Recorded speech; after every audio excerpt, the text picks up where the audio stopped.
that was intense. That took like 3 hours. I literally just slept through all night. Yeah, if you take a left around the corner, that was yeah. This is probably this is like so long. You could run it. I'd rather stop at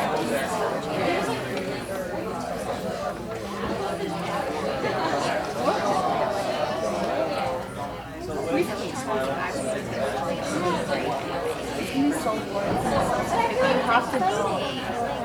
Because like each like you have to sit for yourself, like they can sit with us.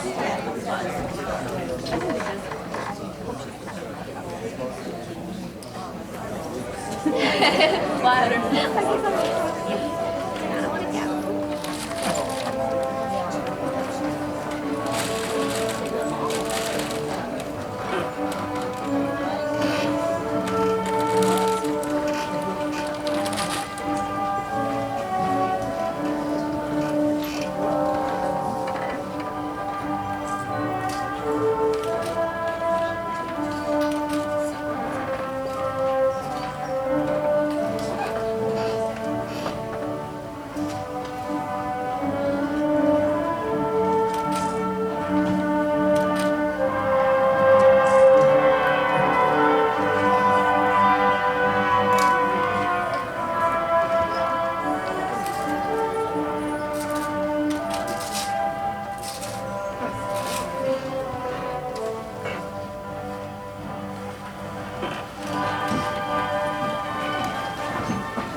Dr. Hahn, graduating students, parents, relatives, and friends, it is an honor to welcome you to this graduation ceremony. I am proud to be standing here today with you, our very talented graduating students. And thinking about what I wanted to say to you today, I did what I usually do at this time of year. I took a trip down memory lane and went back to your applications to see what you had to say as you sat down at your computers to let us know about yourselves over 4 years ago. I'd like to share what a few of you told us. Perhaps you will remember struggling to come up with the right words to express your thoughts. Perhaps this will give you a few moments to reflect on your understanding, on your outstanding accomplishments.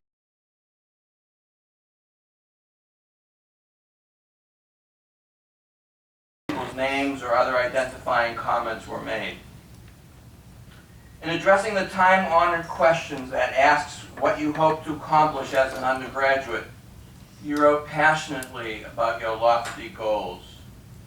One of you saying, "When I was a child, I was fascinated when I saw a small spider-like creature scurry across the surface of our backyard pool, literally walking on water right before my eyes. At the same time, I was confused as to why I didn't possess this wondrous ability to seemingly defy the laws of Mother Nature." I actually picked this essay because I too wondered about that very thing and still do sometimes. My curiosity led me to explore the forces governing the interaction between the tiny insect and the surface of the water, and I was introduced to the principle of surface tension. I soon became intrigued by other phenomena that I observed around me. Why was the sky blue? How did my wound heal after I cut myself? Why did the sun rise and set? As the years progressed, my interest in fields such as mathematics, physics, and chemistry grew exponentially, but passion for medicine and the biological sciences stood out above the rest. However, I soon realized that it is crucial to explore other areas of study in order to receive a truly comprehensive education. Hence, when I began my college search, I aspired to find an ideal university where I could pursue my ambition to become a physician through the sciences while simultaneously exploring the humanities. You went on to explain, one cannot practice medicine purely with a keen understanding of the sciences or by memorizing the symptoms of thousands of diseases. After all, medicine is practiced in a social context, and the interaction between a doctor and a patient is an integral aspect of the profession. Therefore, it is vital to understand the history of human thought and the factors governing human behavior in order to be able to relate to a patient. Boston University's interdisciplinary approach to academics would ensure that I am able to explore fields such as ethics and history throughout my time in the BA-MD program. Courses in anthropology would allow me to answer the question, what does it mean to be human? While those in philosophy would help to answer, what does it mean to be? At Boston University, I would gain a broad knowledge of the humanities that will be invaluable in my education as I strive to become a physician. Well, I hope we helped you begin to answer some of your questions. You also shared your thoughts about gaining greater insight into yourselves. As an undergraduate at Boston University, I hope that first and foremost, I will grow as an individual and as a student. By assimilating myself into the diverse, welcoming, and unique atmosphere of Boston University, I hope to learn new life lessons and gain attributes that will mold me into a more mature, hardworking, and overall a worldly person. I hope to become more independent as I will be forced to leave the comfort of my home. This independence will allow me to confirm the type of person I am and learn how to succeed in my future endeavors without the constant support and comfort of my family. Additionally, I hope to learn how to appreciate the present rather than always looking forward to the future. I will continue to persevere towards achieving my goals and at the same time appreciate the journey that I will travel to get there. Another of you put it this way. As an undergraduate at Boston University, I want to get involved in the community and help those less fortunate around me. I want to grow on a more personal level. I want to have my morals, beliefs, and ideas challenged to the point where I must find myself and stand strong behind those I believe in. At Boston University, I wish to become a stronger person while making long-lasting friendships with those around me. As an undergraduate, I hope the university will be a place where I can thrive and reach my full potential. I already have my parental home. Hopefully, Boston University will become my home away from home. Well, I hope we challenged you sufficiently and that you will always feel truly at home as a member of the Boston University family. Some of you knew you wanted to be a physician from a very young age, even without yet knowing what that meant. One of you explained. I remember when I decided what I wanted to do for the rest of my life. It was during a kindergarten show and tell session themed, what I want to be when I grow up. Each student seized his or her moment of fame to showcase something fantastic.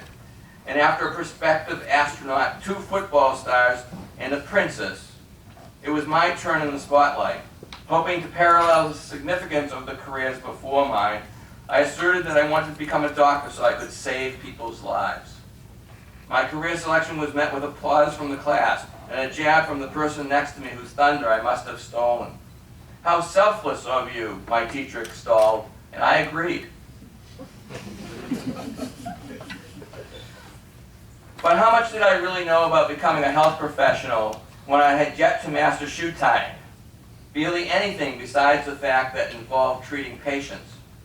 On that basis, I stuck with my childhood vision even after my peers had moved on to more pragmatic aspirations than professional sports or space navigation. Eventually, my perception of medicine became clearer as I got more exposure to it. While shadowing a physician on career day and volunteering at a local hospital for 2 summers, I observed that people in the medical field were incredibly proficient in their areas. Besides just knowing how to perform a procedure, they were prepared to address the many complications that could arise from it. These experiences led me to understand that actually going into medicine is a lot harder than just saying it. The process would entail years of arduous training in undergraduate school, medical school, and residency, followed by multiple internships and fellowships for those adventurous enough to subspecialize. Most importantly, pursuing medicine would require self-motivation to follow through with the extensive journey until its distant end. With all the superficialities aside, I realized that the lives I could touch as a doctor would outweigh sacrificing a few extra years to study medicine. So when did my childhood fantasy mature into a realistic career goal? Perhaps pursuing medicine was always realistic, but I only realized it when my reasons for doing so were justified. Although the path to becoming a doctor is difficult, I am up for the challenge if it means being able to tilt the scale for people who are teetering between life and death. For others of you, it was direct interactions with patients that helped confirm that the path to becoming a physician was right for you. I win. The only words I stood as he dropped the red game piece down the chute, signaling my defeat. I volunteered to play with patients at Shriners Hospital. Shriners is a non-profit organization that provides free services for underprivileged children who undergo life-changing traumatic experiences. I had thought this was the perfect time to help children. I never expected to gain what I did that day. At the hospital, I sat down at a table with a Connect 4 game box, ready for one of the patients to sit down and play with me. Then in walked a Latino boy of 14 who pulled up a chair ready to challenge me. His face appeared darker than what seemed normal, but I thought nothing of it. I introduced myself and asked him his name. He stared at me blankly. Uh-oh. I realized he only spoke Spanish. After getting over the initial language barrier, we started to play. Our laughs and smiles during the game served as a universal language we both understood. He raised his arms to put the red pieces in the chutes, and I noticed the scars that covered his body and face. My opponent and newfound friend was a burn victim. When he realized he had won, his face lit up and he started cheering loudly. The light and pure happiness I saw in his big brown eyes was unforgettable. I thought to myself, what great trauma he must have gone through, but yet he was still able to find happiness in the small things, like being a volunteer at Connect 4. Everybody, including myself, takes life for granted sometimes. I have been fortunate to be raised in a family that has instilled strong morals and values in me. But it was my experience at Shriners that helped me understand the life I saw in his eyes was put there by the doctors who repaired his skin. They saved his childhood and helped him gain back some of the simple pleasures of life. You were all thinking about your future and what it would entail. And you were probably wondering, how can I construct my essays so they understand who I am and what I want? You sat in front of your computers wondering how to let us get to know you. I wonder whether you realize the impact your personal essay might actually have on you being selected for the program. Would you take the right approach? Was an essay too risky to submit? Would we hear about some childhood experience you wanted to share? Well, whether you chose to share how you learned about the plight of children in Uganda, how you watched a soccer game at a Best Buy store, how arriving late to a math class helped the development of a wonderful mentoring relationship, or how you avoided inviting your grandparents to spend a day at school with you, we gained insight to who you are. We even learned from the stories about how your father dragged you to a golf course to learn the game, or you're buying a gift for a niece at Toys R Us, or the 4 distinct dietary phases of one of your childhoods, or another food-related story about a trip to the emergency room for an onion in your nose. Yes, we read every word of your applications, and yes, your essays made a difference. So please let me share one with you. When I got off the chair in my orthodontist's office and smiled in the mirror, I felt like I had started serving a 2-year sentence. The crooked metal squares glued on every tooth and constricting wires felt like prison bars. I shouldn't have listened to my mom, I thought to myself.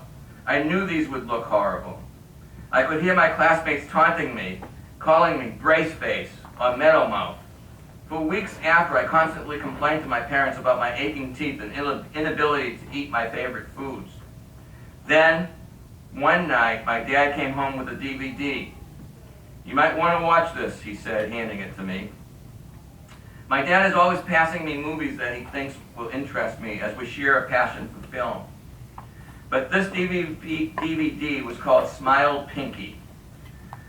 This must be a gag to get me to smile, I thought. I tossed it aside where it was soon buried under piles of Sports Illustrated magazines.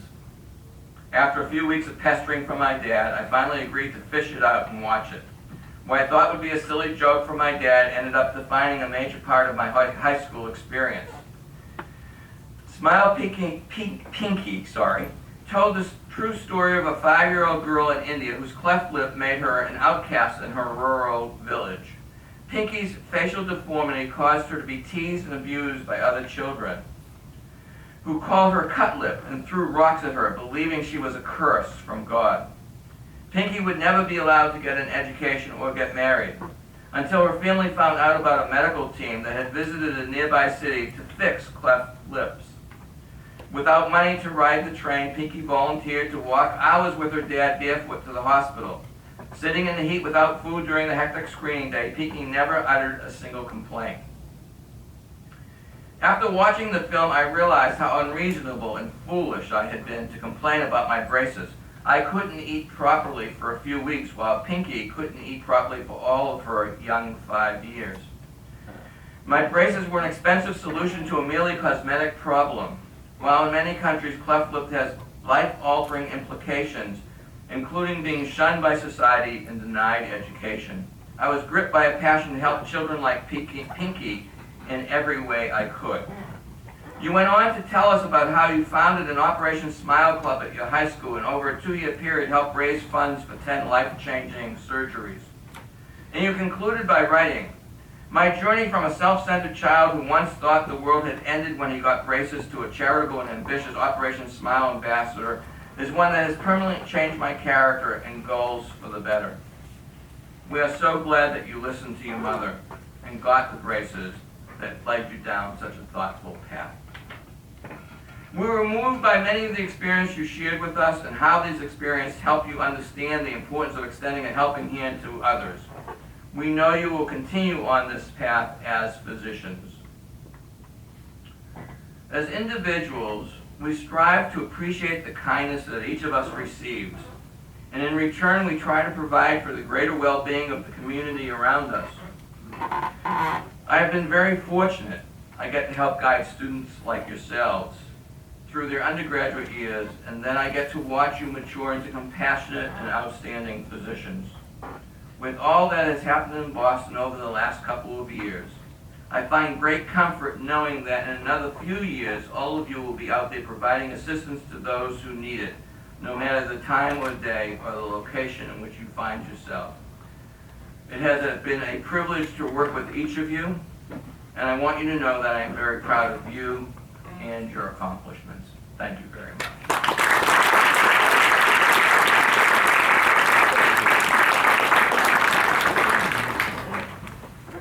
I am extremely pleased to introduce this year's graduation speaker, Dr. Stephanie Hahn. As an undergraduate in the 7-year program, Dr. Hahn completed majors in medical science and psychology, was inducted into Phi Beta Kappa, and graduated magna cum laude in May of 2010. A contributing member of our community, she served as the Chinese Outreach Coordinator of the Hepatitis B Initiative and as an Associate Vice President of the Boston University Keep a Child Alive. During her undergraduate years, she explored her interest in combining research in clinical medicine in the pulmonary laboratory at Tufts Medical Center, where she studied the effect of serotonin transport inhibitors. She continued her research endeavors at Tufts Medical Center as a medical student, studying the role of serotonin in pulmonary hypertension by its stimulation of growth and migration of pulmonary vascular smooth muscle cells.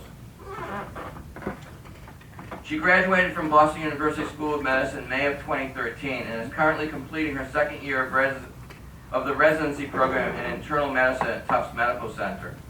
A very talented investigator, Dr. Hahn is continuing her studies in the field of hypertension and has already presented her research at the International American Thoracic Society Conference and the Society of General Internal Medicine's New England Regional Conference. This past year, when I realized that Dr. Hahn had stayed in Boston for her residency, I quickly thought of her as a potential speaker for this graduation, and I was thrilled when she accepted my invitation. Dr. Hung was one of my go-to undergraduates when I invited students to serve on panels, and she always had great things to say. I am sure today will be no exception. It is an honor and privilege to present to you Dr. Stephanie Hahn.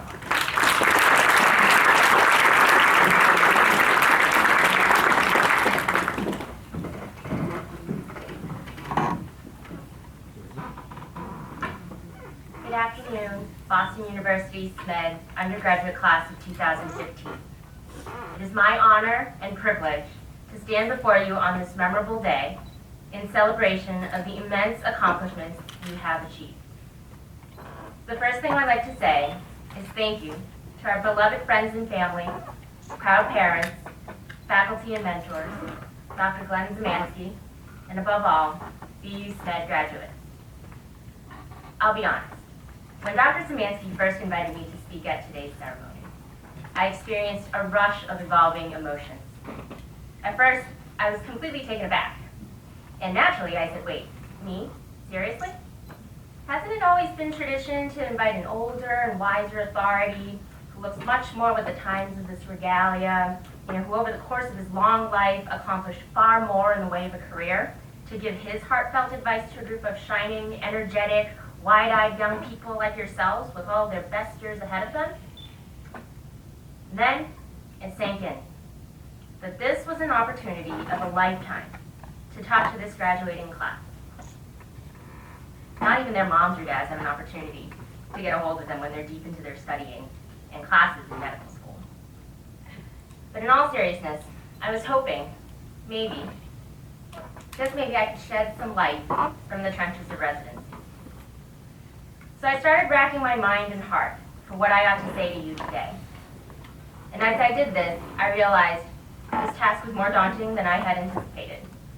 What was I going to say to this prestigious group of Doogie Howser MDs to be? This was harder than studying for the step exams. So I asked myself, if I were a rising second-year medical student in an accelerated program and were going back to my undergraduate campus to join my class at graduation because I sped my way through the undergrad within 3 years instead of the traditional 4, what is it that I would like to hear from the graduation speaker? And then the most vivid sense of deja vu hit me. Except it wasn't really deja vu. It was just 5 years ago. 5 years ago, I sat in your seat. And I wanted to hear 3 things. 1, how long is this going to be? So I can look at my watch and start counting down to the real Kodak moment, the diploma. And by Kodak, I really mean Instagram. 2, who is this person standing at the podium, and how could she possibly relate to me? And 3, can she give me a glimpse of my years to come?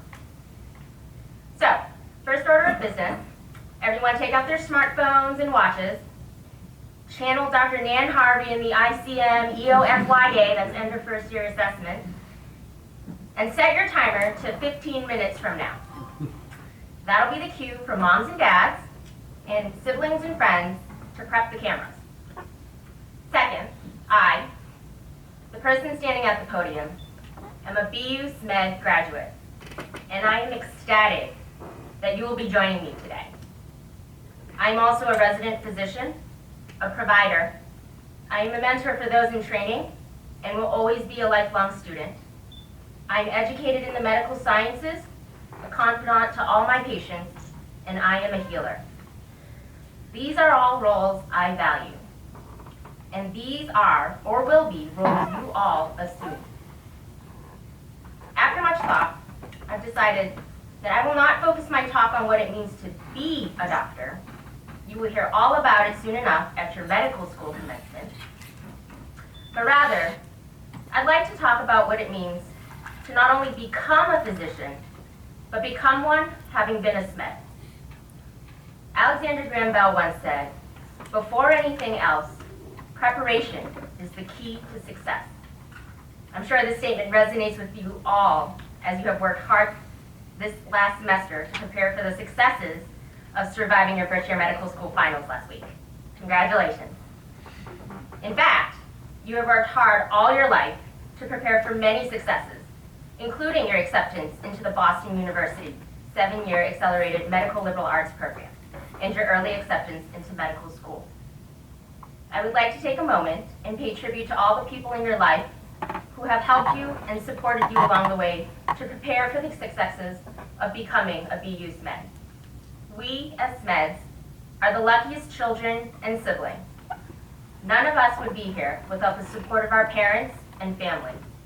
So thank you, Mom and Dad, sisters and brothers, for seeing us through to this day.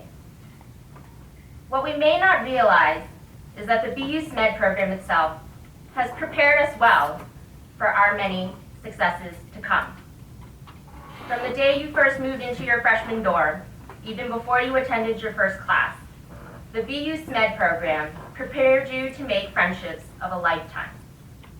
Your Smed friends are ones who you readily understand and who understand you. You've probably put your heads together not only to figure out question 16 on the physics homework or partnered up in dissection for anatomy class, but have listened to each other's conundrums in life and offered each other solutions. You have probably gone to late night cafe to grab those delicious smoothies, exchanged notes, and kept each other awake for a few more hours of studying before finals. You kept each other company and considered each other family when family was far away. The friendships you make, I hope, will last you through medical school and beyond. The camaraderie you learn to cultivate becomes something that keeps you going when things get tough and encourage you to forge through. You will see this as your clinical experiences and responsibilities exponentially grow. By the time you become an intern and resident, and your pager has gone off for the 20th time about orders, and you're on your 4th admission within the hour, it will be your contemporary who will understand, encourage, commiserate, and even help you out with some of those tasks. Muhammad Ali said, "Friendship is not something you learn in school. But if you haven't learned the meaning of friendship, you really haven't learned anything." Friendship is certainly not something that was taught in class, but we learned how to make incredibly strong friendships in the BU Smed program. A program that encouraged developing teamwork and collaboration, a skill set that you must rely on to practice medicine, rather than negative competition. In the same vein, we are privileged as Smeds to have the weight of anxiety to prepare for medical school applications lifted off our shoulders. It afforded us greater opportunity to really focus on the learning, to satisfy our intellectual curiosity about the material we studied, and to seek other learning opportunities, whether it be hands-on extracurricular activities or research with any of the many world-renowned institutions in Boston, or travel abroad, and not so much on the actual grade or GPA. With that said, our grades and GPA were probably just fine. Because if you focus on the learning and master the curriculum, the grade and GPA takes care of itself. And we all upheld our end of the bargain to meet that GPA requirement. Otherwise, you wouldn't be here now. In other words, we may have had the undergraduate experience cut short by a year in quantity, but what we gained in quality is invaluable. When you get out there and start practicing medicine, nobody will ask for high quantity care. They will not only request, but expect highest quality of care, just as the BU Smed program has expected high quality learning from us. Some of you may be familiar with the many quality improvement initiatives that are out there at different hospitals and institutions. Just remember to think critically, genuinely care about the issues, and make sure that the number you're measuring is not just a number. Mahatma Gandhi said, "It is the quality of our work which will please God and not the quantity." Well, it is the quality of our work that not only will please you and your patients, but make the difference in their lives that you have set out to do all along. Being in an accelerated program that fast-tracks you to your MD sometimes made me feel like I was missing out on something. Now, it may have felt like that for me 5 years ago because everyone was going on senior trips, ferry rides, cocktail parties, and festivities, and I had 4 finals to study for and take right before my graduation. My graduation was beautiful and shared with many friends I made along the way in my undergraduate years, and I appreciated that. Being 1 year ahead of the game I realize that the BU Smed program has again prepared us and reminded us that 1 year sacrifice is a means to the success of carrying out a dream of becoming a doctor sooner. We all chose a professional career path that is filled with choice and sacrifice. You will sacrifice a lot of your time and energy into your vast amount of studying. You will sacrifice time spent with family on holidays and special events when you're on call admitting or at coding patients. Moms, dads, and family, we are all sorry, and much rather be eating your home-cooked meals than making flashcards, drawing maps of neuroanatomy pathways, or writing the 10th hospital discharge summary hours after sign-up time. But hopefully we remember, as Reba McIntyre has said, I don't think quantity time is as special as quality time with your family. You will sacrifice some of your extracurricular and social activities, and may even feel inadequate at times with stresses and struggles of being on the wards or in the study room. But I encourage you all to have perspective. With every sacrifice, there is a gain. It may be that you missed out on Thanksgiving dinner again for the second year in a row since starting residency. But that code on the patient who cardiac arrested in your ICU was right on point with the ACLS algorithms, and your chest compressions and ambu bagging was just like you practiced on the mannequins in Hubert Lounge during medical school orientation. And, simply said, a life was saved. Having perspective, 7-year accelerated program is a great advantage. It's like a free year in a traditionally 8-year course. And who doesn't like free things? Moms and dads, I'm sure you all appreciate one less year of tuition. Mine did. But for you, BU Smed graduates, that is a year's worth of opportunity. All of us are excited about becoming doctors, but there are many avenues to a successful career, and the BU Smed program has provided you with even more of an opportunity to explore those avenues. But the key will be to find your passion. Randy Posh, a professor and author of The Last Lecture, said, "You will need to find your passion. If you did not find it, you will find it later, in your 30s or 40s. But do not give up on finding it and follow it. You will not find it in things or money, because the more you have, the more you will use that as a metric and would like to get more. The important things are those that fill you from inside. It will be grounded in people, in your relationship with people." So Smeds, use your free year and look for your passion. Build your relationships. Spend quality time on your irreplaceable relationships with family. Appreciate your professors and mentors from Boston University. Treasure those lasting friendships with classmates. And build trusting and intimate relationships with your patients, who willingly tell you everything about themselves, even if you're a stranger. Lastly, the years to come will come. The important thing to remember, BU Smed graduates, is that you are more than prepared for success. You are ahead of the game. Without a doubt, I know being in the BU Smed program prepared me for the best and most enriching and professional development towards my ultimate career choice. I studied emphatically about basic sciences and psychology as an undergrad. I've delved into the studies of the workings of each cell in the body, the genetics, the anatomy, the physiology, the physiologic and the pathologic, the diagnoses and the treatments for diseases in the first and second year of medical school. And I thoroughly enjoyed my third and fourth year as a clerk, being by the patient's bedside, listening intently to their stories, and spinning the wheels in my head to decipher the medical diagnosis through thorough workups and proposing the best treatment.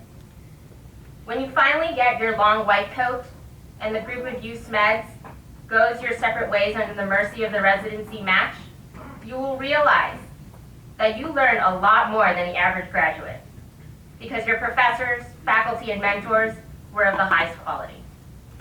You will build the strongest relationships and have patients who turn to you as their provider. You will be ready to take on the stresses and struggles because you understand sacrifice is for invaluable gain. You will remember to have perspective, and everything the commencement speaker says in 3 or more years later will resonate innately. You will see opportunities and take them, and if you don't see them, you will find them. You You all had passion and conviction to commit yourselves to a 7-year program to become a doctor. So find your passions to your own successful careers. You are prepared. Boston University 7-year liberal arts medical education program undergraduate class of 2015. Congratulations to each and every one of you. Best of luck in your years to come. And thank you for having me here today to celebrate with you.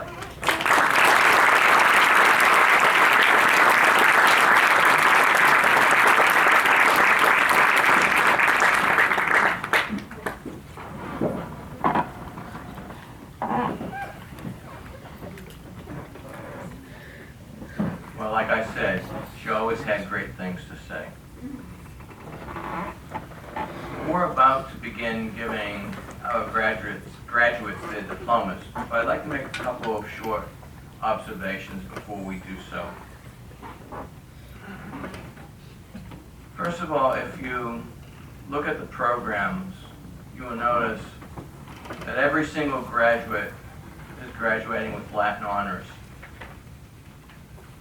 This doesn't happen every year, but it happened with this group.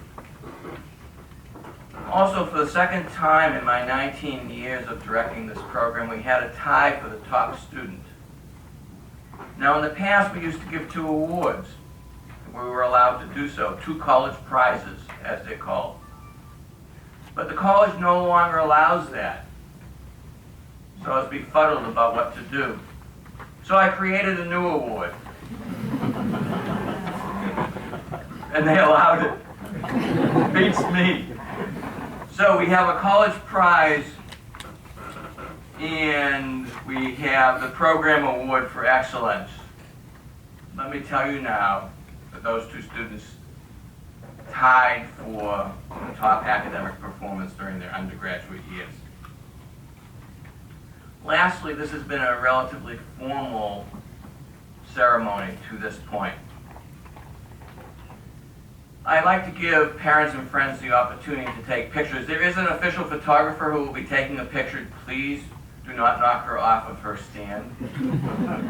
But I will also invite you, if you want to get into the aisle or stand up or whatever, when your son or daughter, loved one or friend is getting his or her diploma, by all means, you are welcome to do so. And I forgot to warn the photographer that I was going to be saying this. So, surprise. So we will begin. Jeffrey Choi.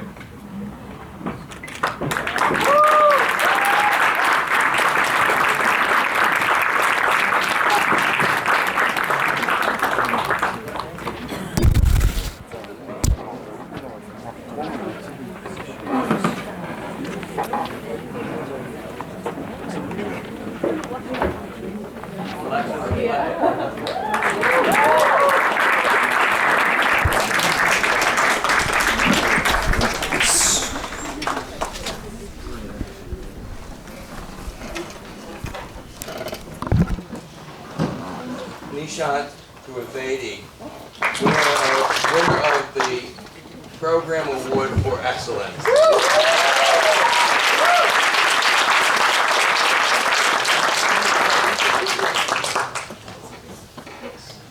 Claire Eichinger.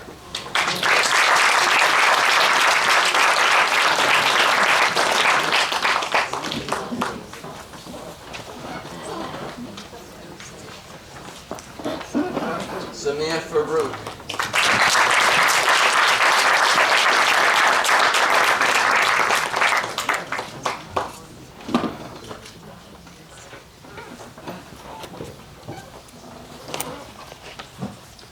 Neha Gangasani.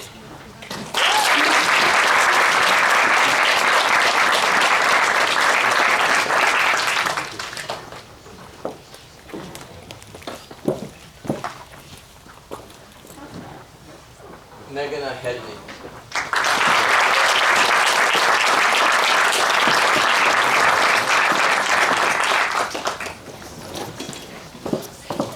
Aaron Kaufman, winner of the College Prize Award.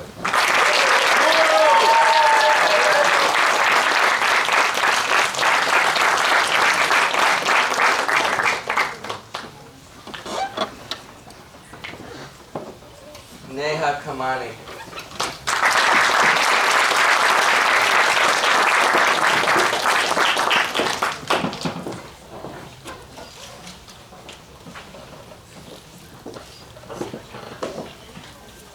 Anita Knopov.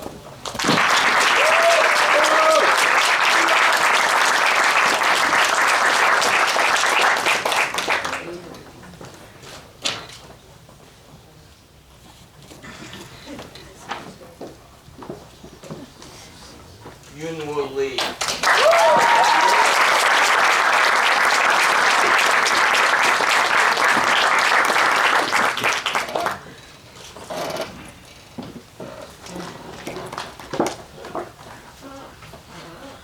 Divya Madhusudan.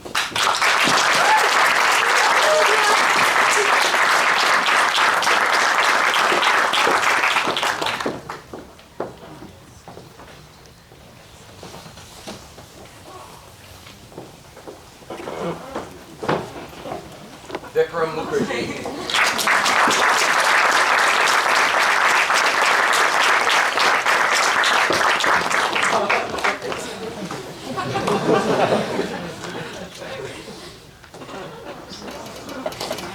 Jonathan Nee.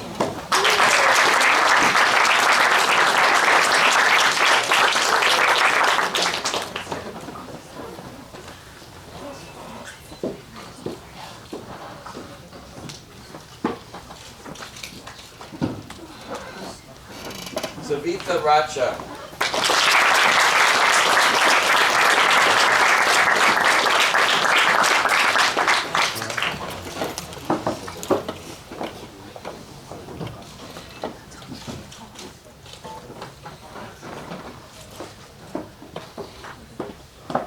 Maitri Subramanian.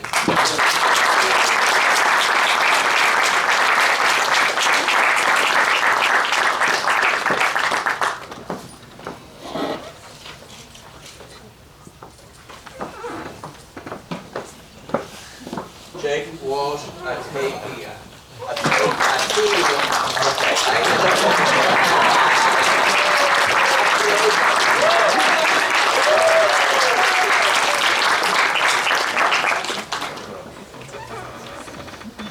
And Han Zhu.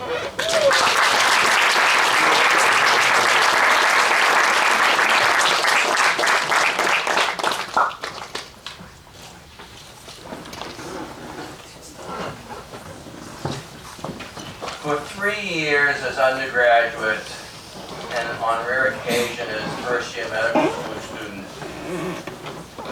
the class of 2015 has had to listen to me pontificate, instruct, beg, and I've asked them to do many things, but I have one last request. Graduates, please stand, face your families, and would everybody join me in congratulating the class of 2015?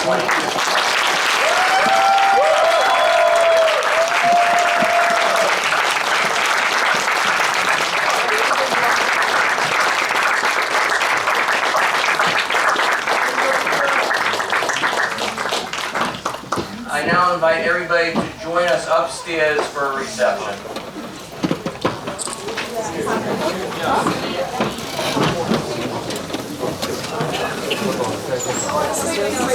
Oh yeah.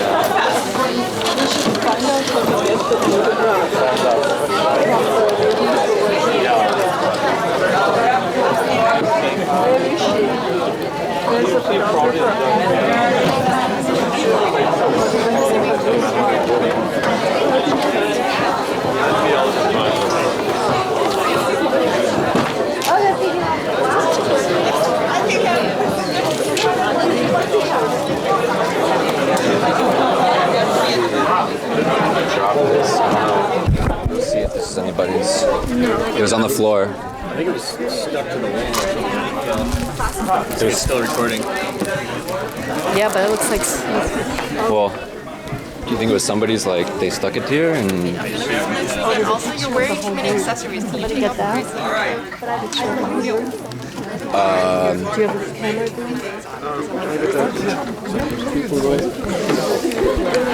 going? There's a professional photographer taking pictures.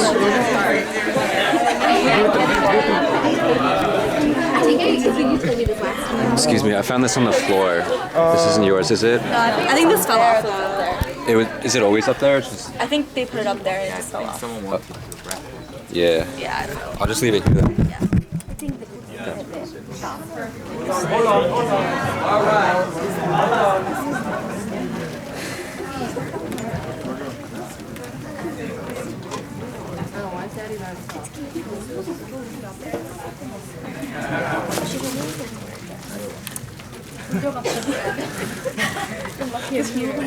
Alright, thank you all very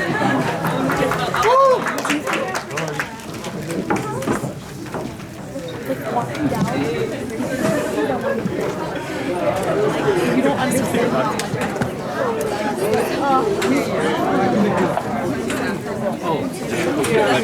Right there.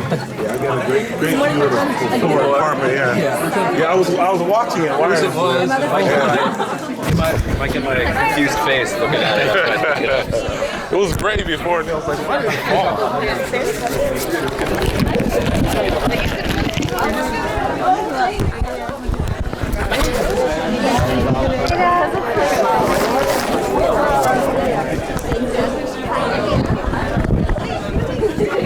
You should meet Ariel while she's here. I will. Congratulations.